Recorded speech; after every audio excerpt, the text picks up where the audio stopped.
Hello everyone, welcome to computer science e class. इस video से हम स्टार्ट करेंगे यूज़ करना पेज मेकर, जो है एक डेस्कटॉप पब्लिशिंग का सॉफ्टवेयर। हमने लास्ट वीडियो के अंदर देखा था कि डेस्कटॉप पब्लिशिंग क्या होती है, क्यों हम यूज़ करते हैं, जिसके अंदर आपने अंडरस्टैंड किया था कि डेस्कटॉप पब्लिशिंग है एक ऐसा प्रोसेस जिसके अंदर हम वेरियस डिज़ाइंस को डिज़ाइन करने का काम करते हैं, उसकी ड्राइंग बनाने का काम करते हैं। डिज़ाइनिंग के अंदर हम बनाते हैं लोगोस को, ब्रोचर्स को, न्यूज़ लेटर्स को। उसके बाद आप और भी कई सारे डिज़ाइनिंग पर्पजेज़ के लिए पेज मेकर या फिर और जो हमें सॉफ्टवेयर मिलते हैं डीटीपी के, वो हम यूज़ करते हैं डेस्कटॉप पब्लिशिंग। और उसके अंदर अगर हम सॉफ्टवेयर्स की बात करें, बहुत सारे सॉफ्टवेयर्स अवेलेबल हैं। और जो पेज मेकर है, जो हमारे इस यूनिट 3 के अंदर सॉफ्टवेयर हमने यूज़ कर रहे हैं, जिसको अंडरस्टैंड करना है, वो बहुत पुराना एक सॉफ्टवेयर है जो डेस्कटॉप पब्लिशिंग के लिए यूज़ किया जाता था। आजकल इसको यूज़ नहीं किया जाता है क्योंकि ये आउटडेटेड हो गया है। अब इसको जिस कंपनी ने बनाया था, जो अडोब कंपनी है, उसने इसको बनाना अब बंद कर दिया है, क्योंकि अडोब कंपनी ने अपने कोई और प्रोडक्ट भी लॉन्च कर दिए थे, अपने और कोई सॉफ्टवेयर, जिनको आजकल डेस्कटॉप पब्लिशिंग के लिए यूज़ किया जाता है। इसके अलावा और भी आपको कई सारे सॉफ्टवेयर मिल जाते हैं जो हम डेस्कटॉप पब्लिशिंग के लिए यूज़ करते हैं। अभी हम यूज़ करेंगे पेज मेकर को, जो हमारे यूनिट 3 के अंदर हमें सॉफ्टवेयर करने के लिए या अंडरस्टैंड करने के लिए प्रोवाइड किया गया है। और उसको अंडरस्टैंड करने के लिए हम यहाँ से इस वीडियो के से पहले अंडरस्टैंड करेंगे कि पेज मेकर होता क्या है। पेज मेकर एक ऐसा सॉफ्टवेयर है जिसको आप एप्लीकेशन सॉफ्टवेयर भी बोलते हैं, क्योंकि एक स्पेशलाइज पर्पस के लिए हम इसको यूज़ करते हैं, इसीलिए इसको एप्लीकेशन सॉफ्टवेयर बोला जाता है।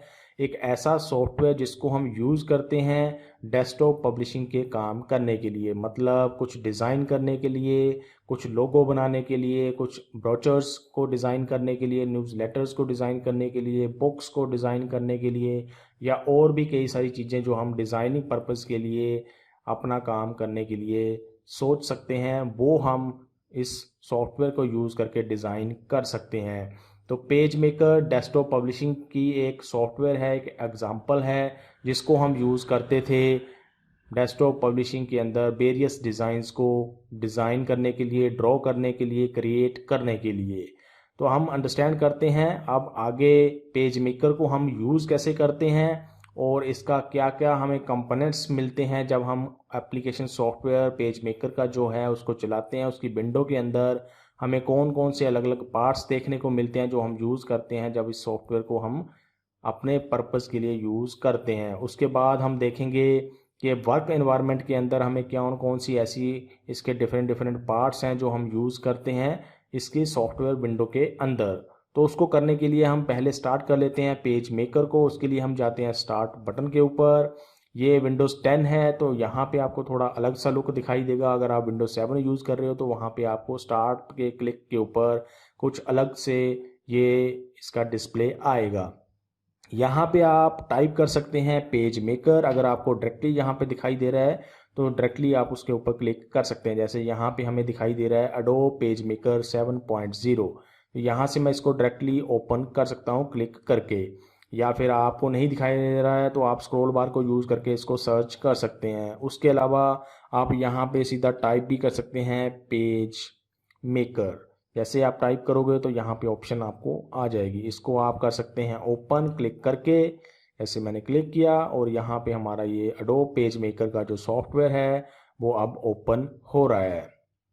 इसकी हमें विंडो ये दिखाएगा, जो इस विंडो के अंदर डिफरेंट डिफरेंट पार्ट्स हम यूज़ करते हैं जिनको हम कंपोनेंट्स ऑफ पेज मेकर भी बोलते हैं, वो अब हम यहाँ पे स्टडी करेंगे, अंडरस्टैंड करेंगे। तो ये आप यहाँ पे देख सकते हैं, ये है अडोब पेज मेकर का सॉफ्टवेयर, उसकी विंडो जो हमें डिस्प्ले के ऊपर अभी दिखाई दे रही है। इसके अंदर ही हम काम करते हैं डिफरेंट डिफरेंट डिज़ाइंस बनाने के लिए, डिफरेंट डिफरेंट पेजेस को क्रिएट करने के लिए, जो हम अपने प्रिंट कर सकते हैं या उनको ऑनलाइन कहीं पे पब्लिश भी कर सकते हैं। अब यहाँ पे हम अंडरस्टैंड करेंगे इसके पहले, सबसे पहले इसके कंपोनेंट्स को।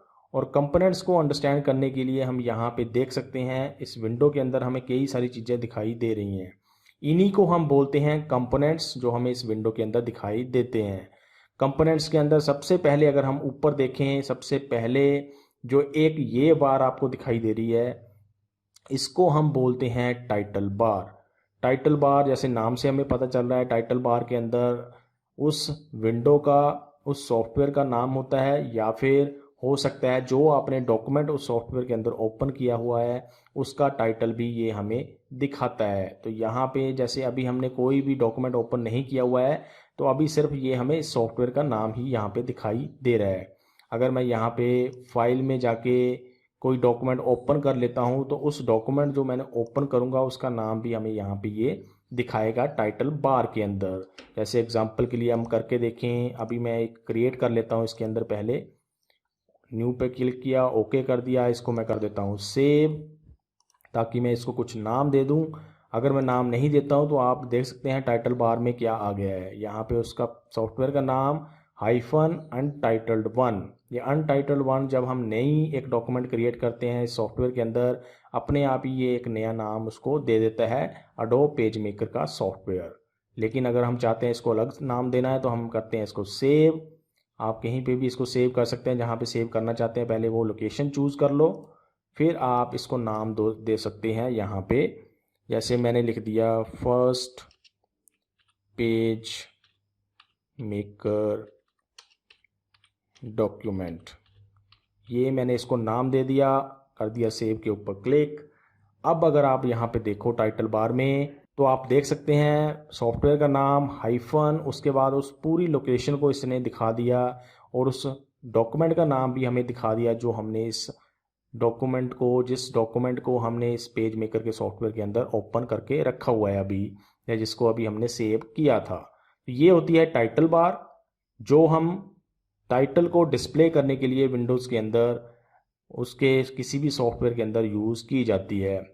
उसके नीचे अगर आप देखो तो उसके जस्ट नीचे हैं, इसको बोलते हैं हम मेन्यू बार। इसके अंदर हमें डिफरेंट डिफरेंट मेन्यूज़ मिलते हैं, और इनको बोलते हैं मेन्यूज़, जो आप यहाँ पे देख सकते हैं। File, edit, layout, type, element, utilities, ये सारे हैं मेन्यूज़। और इनके अंदर अगर हम देखें, जब हम इनके ऊपर क्लिक करते हैं तो जो हमें इसके नीचे दिखाई देते हैं ये भी मेन्यूज़ हैं, और इनको बोलते हैं हम सब मेन्यूज़। क्योंकि मेन्यूज़ के अंदर मेन्यूज़ हैं इसलिए इसको बोलते हैं सब मेन्यूज़। कुछ सब मेन्यूज़ के अंदर आगे भी आपको कुछ और मेन्यूज़ दिखाई देंगे, उनको भी हम सब मेन्यूज़ ही बोलते हैं। मेन्यूज़ के अंदर मेन्यूज़, और उसके अंदर दोबारा से कोई और मेन्यू भी हो सकते हैं। जैसे जिसके आगे आपको एरो दिखाई दे रहा है उनके आगे और सब मेन्यूज़ आपको मिल जाते हैं। तो ये तो है सब मेन्यूज़, और इसको बोलते हैं हम मेन्यू बार, जहाँ पे आपको ये सारे मेन्यूज़ मिलते हैं। मेन्यूज़ क्या होते हैं? कुछ भी काम अगर आपने किसी सॉफ्टवेयर के अंदर करना होता है तो आप मेन्यूज़ के थ्रू वो कर सकते हैं। मतलब मेन्यूज़ क्या है? एक तरह से कमांड होती है, उसके पीछे कुछ कमांड लिखा होता है, कुछ कोड लिखा होता है जो एक्चुअल में काम करता है। हमें वो कोड याद रखने की ज़रूरत ना पड़े, इसलिए ये हमें मेन्यूज़ प्रोवाइड किए जाते हैं, या डिफरेंट डिफरेंट चीज़ें हर एक सॉफ्टवेयर के अंदर प्रोवाइड की जाती हैं, ताकि उसके पीछे जो एक्चुअल में काम हो रहा है वो अपने आप हो जाए जब भी हम उस चीज़ को यूज़ करें। तो जिस भी मेन्यू के ऊपर हम क्लिक करते हैं उसके पीछे कुछ जो कोड लिखा होता है वो अपने आप चल जाता है, और उसके हिसाब से काम हो जाता है। हमें वो कोड खुद लिखने की ज़रूरत नहीं होती है।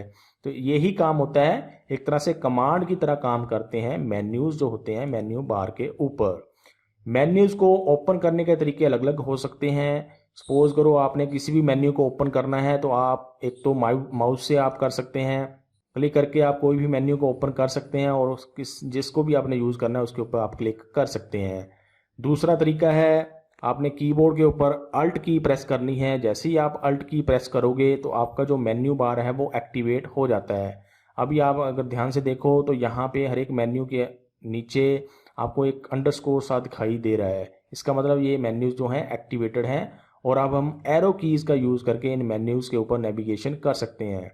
जो आप देख रहे हैं कि सिलेक्ट हो रहे हैं मेन्यूज़, इसका मतलब उस मेन्यू के ऊपर अभी हमारा सिलेक्शन है। और अगर आपने इसको ओपन करके देखना है इसके अंदर सब मेन्यूज़ को, तो आप डाउन एरो की प्रेस करोगे, इससे आपके सब मेन्यूज़ ओपन हो जाएंगे, और उसके ऊपर आप नेविगेट कर सकते हैं एरोज़ कीज़ का यूज़ करके ही। तो ऐसे हम इसको ओपन कर सकते हैं मेन्यूज़ को। अगर आपने इस सब मेन्यू को हटाना है तो आप प्रेस करोगे एस्केप की, फिर से आप एरोज़ कीज़ का यूज़ करके इधर उधर जा सकते हैं मेन्यूज़ के ऊपर। तो ये तो है दूसरा तरीका मेन्यूज़ को ओपन करने का। तीसरा तरीका होता है, अगर आप यहाँ पे देखो आपको कई सारे मेन्यूज़ के आगे कुछ लिखा हुआ यहाँ पे आ रहा है। जैसे ये एक कैप और उसके आगे लिखा हुआ एन, इसका मतलब है कंट्रोल प्लस एन। अगर आप कीबोर्ड के ऊपर कंट्रोल की और प्लस एन की एक साथ प्रेस करो तो ये वाला मेन्यू अपने आप ही काम कर जाएगा। यहाँ पे भी हमें आने की ज़रूरत नहीं पड़ेगी, मेन्यू को ओपन करने की ज़रूरत नहीं पड़ेगी। जैसे कि मैं यहाँ पे प्रेस करता हूँ कीबोर्ड के ऊपर कंट्रोल प्लस एन, तो आप देख सकते हैं इसका डायलॉग बॉक्स हमें इसने दिखा दिया यहाँ पे स्क्रीन के ऊपर, और इसको यूज़ करके हम आगे काम कर सकते हैं। जो काम यहाँ से हमें जाके करना पड़ना था वो हम डायरेक्टली कर सकते हैं कीबोर्ड के ऊपर कुछ शॉर्टकट प्रेस करके। इनको बोलते हैं हम शॉर्टकट्स। आप कई सारे मेन्यूज़ के आगे ये शॉर्टकट्स देख सकते हैं। जैसे ओपन है, इसके लिए होगा कंट्रोल प्लस ओ, क्लोज है, इसके लिए होगा control plus W, save control plus S, ऐसे ही ये सेव एज है शिफ्ट कंट्रोल एस। ये आप ऐसे यूज़ कर सकते हैं। आपको जिन भी मेन्यूज़ के लिए मिलते हैं इनको आप दिमाग में रख के इसको याद करके इनको यूज़ कर सकते हैं। कुछ मेन्यूज़ जो होते हैं वो कॉमन ही होते हैं, हम अलग अलग सॉफ्टवेयर्स के अंदर देखते हैं उनको सेम हम यूज़ करते हैं शॉर्टकट्स को। जैसे न्यू के लिए होता है कंट्रोल एन, आपको कई सारे सॉफ्टवेयर्स के अंदर ये मिलेगा। ओपन के लिए होता है कंट्रोल ओ। ये होते हैं कुछ कॉमन मेन्यूज़ या कुछ कॉमन शॉर्टकट्स जो हम अलग अलग सॉफ्टवेयर के अंदर यूज़ कर सकते हैं। ऐसे ही सेव के लिए होता है कंट्रोल एस। ये कुछ कॉमन शॉर्टकट्स हैं। उसके बाद अगर हम बात करें तो मेन्यूज़ के जस्ट नीचे होता है एक टूल बार, इसको बोलते हैं tool bar, standard tool bar भी हम इसको बोलते हैं। इसके अंदर क्या मिलता है हमें, कुछ डिफरेंट डिफरेंट आप आइकन्स यहाँ पे देख रहे हैं, छोटे छोटे आइकन्स, और इन्हीं को बोलते हैं हम टूल्स आइकन। टूल बार के अंदर जो हमें टूल्स मिलते हैं वो उनको आप यहाँ पे देख सकते हैं। ये क्या होते हैं, ये भी एक तरह से कमांड ही होती है, लेकिन ये मेन्यूज़ के ऊपर डिपेंड करते हैं। जैसे मतलब आप देख सकते हैं फाइल में जाके न्यू की ऑप्शन है हमारे पास, तो ये ऑप्शन हमें यहाँ पे टूल बार के ऊपर भी प्रोवाइड की गई है, ये जो आप आइकन पहला देख रहे हैं यहाँ पे। ऐसे ही फाइल में जाके ओपन की ऑप्शन होती है, वो आपको यहाँ पे टूल बार के ऊपर भी मिल जाती है। तो मतलब कहने का ये है कि स्टैंडर्ड टूल बार के अंदर हमें कुछ मेन्यूज़ को डायरेक्टली एक्सेस करने की फैसिलिटी प्रोवाइड की गई होती है, ताकि हमें मेन्यू के अंदर जाके उसको क्लिक करने की ज़रूरत ना पड़े या फिर उसका शॉर्टकट याद रखने की ज़रूरत ना पड़े, हम डायरेक्टली यहीं से क्लिक करके उस काम को कर सकें। इससे हमारा थोड़ा सा टाइम बच जाता है अगर हम मेन्यू में जाके उसको क्लिक करने की कोशिश करें उसके हिसाब से। ये होता है टूल बार। उसके नीचे अगर आप जस्ट नीचे देखो तो यहाँ पे आपको दिखाई दे रहे हैं एक तरह से रूलर्स। ये एक हॉरिजॉन्टल रूलर है और ये एक वर्टिकल रूलर आपको यहाँ पे दिखाई दे रहा है। ये रूलर्स क्या होते हैं, अगर आपने सपोज करो आप काम कर रहे हो, कुछ डिज़ाइन बना रहे हो, आपने किसी भी ऑब्जेक्ट को लगाना है उस डिज़ाइन के ऊपर, उस पेज के ऊपर। ऑब्जेक्ट का मतलब क्या है, कोई भी चीज़, आप चाहे सर्कल लगा रहे हो, रेक्टेंगल लगा रहे हो, पॉलीगन लगा रहे हो, एक लाइन लगा रहे हो, कोई इमेज लगा रहे हो, हर एक चीज़ को हम बोल देते हैं कि ये एक ऑब्जेक्ट है।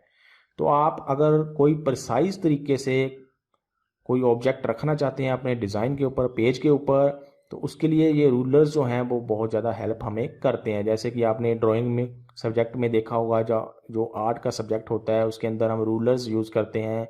वो हम इसीलिए यूज़ करते हैं ताकि हम एक्चुअल तरीके से उसकी बेड्थ वाइज या उसकी हाइट वाइज या उसको पूरा डिफ़ाइन करके हम उस चीज़ को ड्रॉ कर सकें। तो ऐसा ही कुछ पर्पज़ होता है इन रूलर्स का हमारे इस सॉफ्टवेयर के अंदर, हॉरिजॉन्टल रूलर और वर्टिकल रूलर।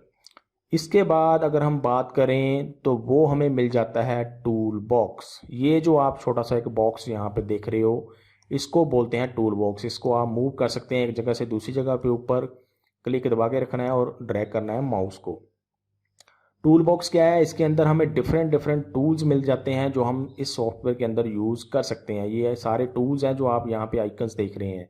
जब हम टूल बॉक्स का वीडियो बनाएंगे या अंडरस्टैंड करेंगे टूल बॉक्स को, तब हम इनको ज़्यादा अच्छे तरीके से अंडरस्टैंड करेंगे। अभी आपने याद रखना है कि टूल बॉक्स के अंदर हमें कुछ टूल्स मिल जाते हैं जो हम यूज़ कर सकते हैं अपने डिज़ाइन को बनाने के लिए। अलग अलग तरीके से हम इन टूल्स को यूज़ कर सकते हैं। ये होता है टूल बॉक्स। इसको आपने इसके साथ मिक्स नहीं करना है जो टूल बार है और ये टूल बॉक्स है। तो ये दोनों के बीच में आपको कन्फ्यूज़न नहीं होना चाहिए। दोनों का अलग अलग पर्पज़ होता है, अलग अलग चीज़ें उनके अंदर हमें मिलती हैं, अलग अलग फंक्शनैलिटी हमें उनके अंदर मिलती है करने को। उसके बाद अगर हम बात करें, हमें मिलती है कंट्रोल पैलेट। ये जो आप नीचे देख रहे हो छोटी सी पैलेट, इसको बोलते हैं कंट्रोल पैलेट। ये एक छोटी सी बार आपको यहाँ पे दिखा रही है, इसको बोलते हैं कंट्रोल पैलेट। कंट्रोल पैलेट क्या होती है? जैसे जैसे आप अपने डिज़ाइन के ऊपर बना के उसको, जैसे ये हमारा पेज है, इसके ऊपर सपोज करो मैं यहाँ पे टूल बॉक्स से एक टूल लेके एक चीज़ ड्रा कर देता हूँ। ये मैंने ऑब्जेक्ट इसके ऊपर ड्रॉ कर दिया। अब ये ऑब्जेक्ट हमारा सिलेक्टेड है।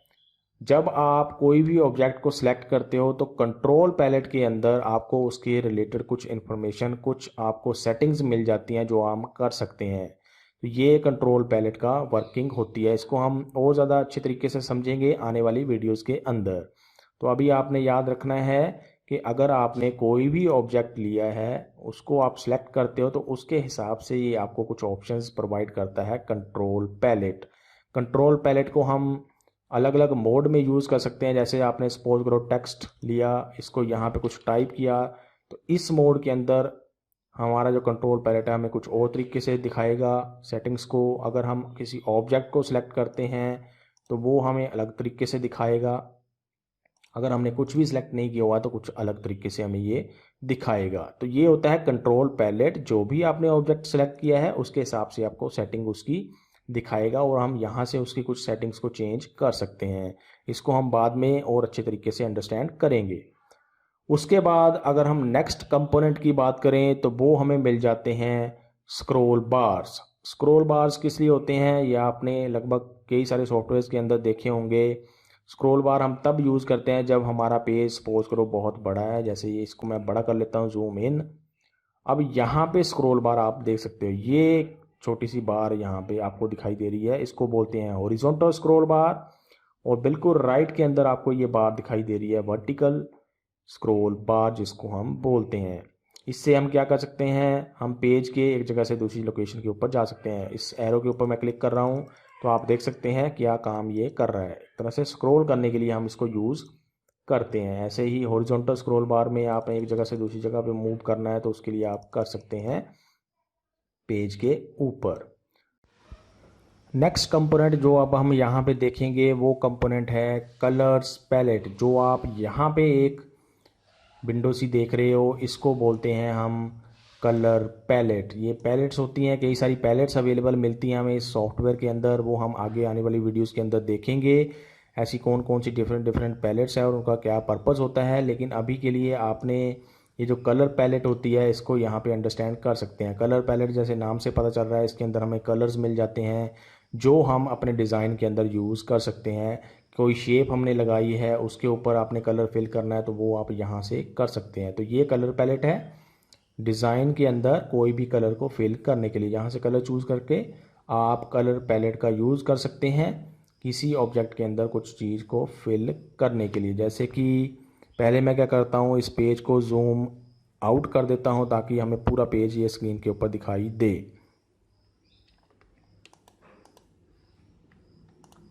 ये हमने कर लिया है जूम आउट पेज को ताकि वो स्क्रीन के ऊपर हमें सारा दिखाई दे। अब यहाँ पे हम यूज़ करते हैं इस कलर पैलेट का।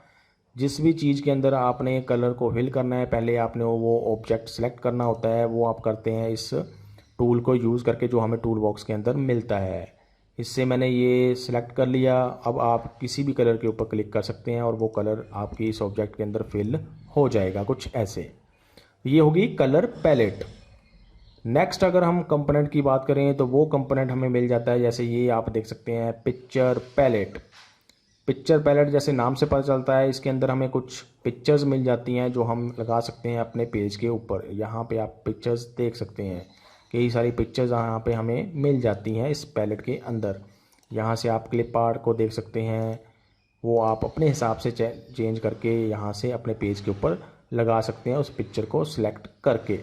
ये हो गई पिक्चर पैलेट कंपोनेंट जो होता है एडोब पेज मेकर के अंदर। उसके बाद अगर हम अगले कंपोनेंट की बात करें, वो हमें यहाँ पे दिखाई नहीं दे रहा है, जो आपके सिलेबस के अंदर या आपकी बुक के अंदर दिया हुआ है वो होता है, वो हम यहाँ से उसको शो कर सकते हैं। इस विंडो मेन्यू में जाके इसके सब मेन्यू में गए हम, प्लग इन पैलेट्स, और यहाँ से आपको मिल जाता है वो शो टेम्पलेट पैलेट, ये इस पर क्लिक किया तो ये जो पैलेट हमें यहाँ पे दिखा रही है इसके अंदर मिलते हैं हम कुछ टेम्पलेट्स। टेम्पलेट्स क्या होते हैं? ये पहले से बने बनाए डिज़ाइंस होते हैं जो हम अपने पेज के ऊपर डायरेक्टली यूज़ कर सकते हैं और उनके ऊपर आगे काम करना शुरू कर सकते हैं। इससे बेनिफिट क्या होता है? हमें कुछ बना बनाया डिज़ाइन मिल जाता है, उससे हमें उस डिज़ाइन को बनाने में टाइम वेस्ट नहीं करना पड़ता है क्योंकि वो टाइम हमारा बच जाता है फिर हम आगे उस डिज़ाइन के ऊपर काम करना शुरू कर सकते हैं। जो हम उसके अंदर चेंजेस करना चाहते हैं वो कर सकते हैं, जो नई चीज़ ऐड करना चाहते हैं वो कर सकते हैं। तो ये टेम्पलेट पैलेट होती है।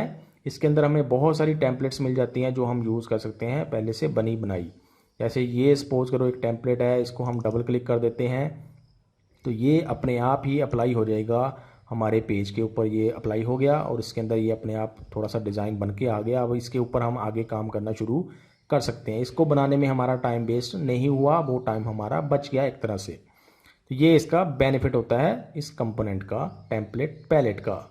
इसके अलावा और भी हमें कई सारे कंपोनेंट्स मिल जाते हैं लेकिन अभी हमने इतने ही अंडरस्टैंड करने हैं। इसके अलावा अगर हम बात करें जो आपका टॉपिक है वर्क एनवायरनमेंट, अगर हम पेज मेकर की बात करें, पेज मेकर में जब हम काम कर रहे हैं तो उसमें वर्क एनवायरनमेंट में हमें क्या क्या मिलता है, तो जो अभी तक हमने डिस्कस किया ये चीज़ें तो उसके अंदर इंक्लूड आप कर सकते हैं। जैसे title bar, menu bar, tool box, उसके बाद रूलर्स, स्क्रॉल्स, उसके बाद कंट्रोल पैलेट, उसके बाद आपको और भी चीज़ें जो हैं हमने अभी तक डिस्कस की हैं उनको आप उस टॉपिक के अंदर इंक्लूड कर सकते हैं। अगर हम कुछ आगे चलें तो जो वर्क एनवायरनमेंट के अंदर हमें और चीज़ें मिल जाती हैं देखने को या यूज़ करने को, वो हम पहले डिस्कस कर लेते हैं अब आगे इस वीडियो के अंदर। जैसे कि यहाँ पे मैं पहले एक नया डॉक्यूमेंट क्रिएट कर लेता हूँ, ओके पे क्लिक किया, एक हमारा नया डॉक्यूमेंट बन गया। अब हम यहाँ पे आसानी से उस चीज़ को अंडरस्टैंड कर सकते हैं। उसके लिए पहले मैं इसको स्क्रीन को पूरी तरह से क्लियर कर लेता हूँ। इन विंडोज़ को मैं, इन पैलेट्स को मैं कर देता हूँ क्लोज़। अगर आपको ये पैलेट्स दिखाई नहीं दे रही हैं, जैसे अभी हमें यहाँ पे नहीं दिखाई दे रही हैं, तो आप विंडोज़ मेन्यू में जाके इन पैलेट्स को ढूंढ सकते हैं कहाँ पे आपको ये शो हो सकती है। जैसे शो कलर्स, इसके ऊपर क्लिक किया, कलर पैलेट आ गई। ऐसे ही कोई और पैलेट आपने देखनी है, जैसे एक लेयर्स पैलेट होती है वो आप देख सकते हैं, हाइपरलिंक्स, उसके बाद जो आपको दिखाई दे रही थी पिक्चर पैलेट वो आप यहाँ से देख सकते हैं। तो यहाँ से आप इनको ओपन करके डिस्प्ले करवा सकते हैं स्क्रीन के ऊपर या फिर हाइड कर सकते हैं। अभी जो हमने डिस्कस करना है वर्क एनवायरनमेंट के अंदर और क्या चीज़ें हमें मिल जाती हैं यूज़ करने को, वो हम यहाँ पे अभी डिस्कस करेंगे। अब जैसे आप स्क्रीन के ऊपर देख रहे हैं, इसको मैं दोबारा से थोड़ा सा जूम आउट कर देता हूँ, कुछ ऐसे।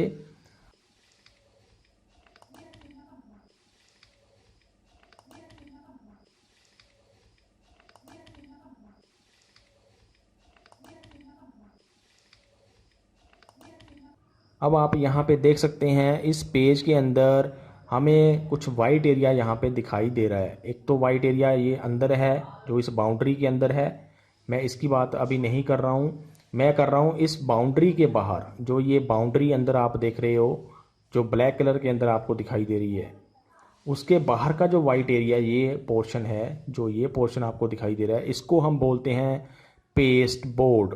ये पेस्ट बोर्ड क्या होता है, इसका पर्पज़ क्या होता है? इसका पर्पज़ ये होता है कि आप इस पेस्ट बोर्ड के ऊपर कुछ आप ऑब्जेक्ट्स को ओपन करके यहाँ पे रख सकते हैं ताकि आपको उन ऑब्जेक्ट्स को बार बार ओपन करके अपने पेज के ऊपर लगाने के लिए बार बार वो काम ना करना पड़े, ओपन ना करना पड़े। आप उन ऑब्जेक्ट्स को यहीं से उठा के फिर आप अपने पेज के ऊपर लगा सकते हैं। ये मेन बेनिफिट होता है पेस्ट बोर्ड का। जैसे एग्जांपल के लिए अगर हम देखें तो सपोज करो यहाँ से मैंने टूल सेलेक्ट किया, यहाँ पे मैंने ये ड्रॉ कर लिया, ऐसे ही आपने दूसरा टूल सेलेक्ट किया और दूसरे ऑब्जेक्ट को यहाँ पे आपने पेस्ट कर लिया। ऐसे ही आपने कई सारे ऑब्जेक्ट्स यहाँ पे बना लिए, सपोज करो कोई और ऑब्जेक्ट आपने बना लिया, ये आप पेस्ट बोर्ड हो गया आपका। अब इन ऑब्जेक्ट्स को आप जब आपको ज़रूरत पड़ेगी उन ऑब्जेक्ट्स को आप सेलेक्ट करके अपने पेज के ऊपर लगा सकते हैं। ये हमारा पेज है और यही प्रिंट होता है जब हम प्रिंट करते हैं अपने इस डॉक्यूमेंट को। इसके बाहर का एरिया प्रिंट नहीं होता है। पेस्ट बोर्ड के ऊपर आपने जो भी रखा होगा वो प्रिंट नहीं होगा, ये भी आपको पता होना चाहिए। सपोज करो अब मैंने कोई भी ऑब्जेक्ट उठा के अपने पेज के ऊपर लगाना है तो मैं इस टूल को सिलेक्ट करूँगा, और उस ऑब्जेक्ट को सिलेक्ट करूँगा और यहाँ से इसको मैं ड्रैग करके अपने पेज के ऊपर लगा सकता हूँ। तो ये काम होता है पेस्ट बोर्ड का। वहाँ पे हम उन ऑब्जेक्ट्स को रख सकते हैं जो हम पेज के ऊपर लगाना चाहते हैं, लेकिन अभी हमने डिसाइड नहीं किया है कि कहाँ पे हमने उनको लगाना है। तो ये बेनिफिट होता है इस पेस्ट बोर्ड का। उसके बाद अगर हम बात करें, इसको मैं कर देता हूँ डिलीट। अब उसके बाद अगर हम बात करें तो हम देख सकते हैं पेज के ऊपर उस जो ये आप एरिया देख रहे हो, इसको बोलते हैं हम पेज बाउंड्री। जैसे कि मैंने आपको बताया कि ये हम एक्चुअल में हमारा पेज होता है जिसके ऊपर हम डिज़ाइन बनाते हैं और वो प्रिंट होता है। तो इसकी जो ब्लैक कलर की आप बाउंड्री देख रहे हो इसको बोलते हैं हम पेज बाउंड्री। ये हमें डिफाइन करता है कि इतना बड़ा हमारा ये पेज है।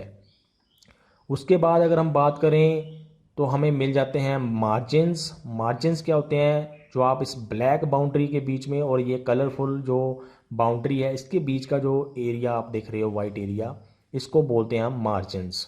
ये एरिया भी प्रिंट नहीं होता है, इसके ऊपर जो आप लगाओगे वो भी प्रिंट नहीं होगा क्योंकि ये मार्जिन्स दे दिए जाते हैं।